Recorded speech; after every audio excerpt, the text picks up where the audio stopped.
Nënë e vetme e sëmur 52 vjeçare me 5 fëmijë jeton në një shtëpi në kushte të vështira. Bashkëshorti ka vdekur para 3 vitesh. Zonja Vaska nuk ka se me çka t'i ushqej fëmijët e saj. Ajo thotë se ushqimi i tyre i përhershëm është bukë e margarin.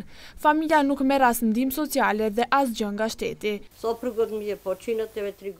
Bashkëshorti më ka vdekur tani 3 vite, ndërsa nga viti 2013 ma ka ndalur ndihmën sociale.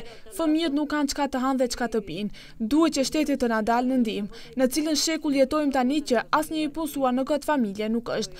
Tani para zgjedhjeve të gjithë do të vrapojnë pas neve, pastaj askush nuk të njeh, as nuk të sheh se çka bën. Ajo thotë se shteti sheh ata vetëm kur ju duhen votat.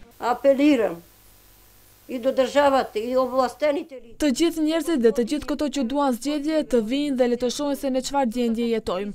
7 vite pas një denar, a është kjo jetë? Kjo është një jetë e mjerueshme. Jo vetëm të marrin karrikën e dikush të dyrojë nga uria. Le të vinë, le të shohin se si fëmijët e mi vuajnë nga uria. Ata kanë borxh ndaj EVN-s dhe friksohen se do t'ja ndalin rrymën. Ku t'i gjej këtë para, burri më ka vdekur. Nëse nuk e paguaj do të më ndalin edhe rrymën. Ju kam thënë që nuk kam marrë as ndihmë sociale dhe asgjë, më thonë se nuk ju intereson. Për shkak të gjendjes së vështirë ekonomike, nuk kanë mundësi që dhe gjatë pandemisë të ruhen dhe të blejnë mjete mbrojtëse. Të vetmi që u ndihmojnë janë nga kisha dhe nga kryqi i kuq.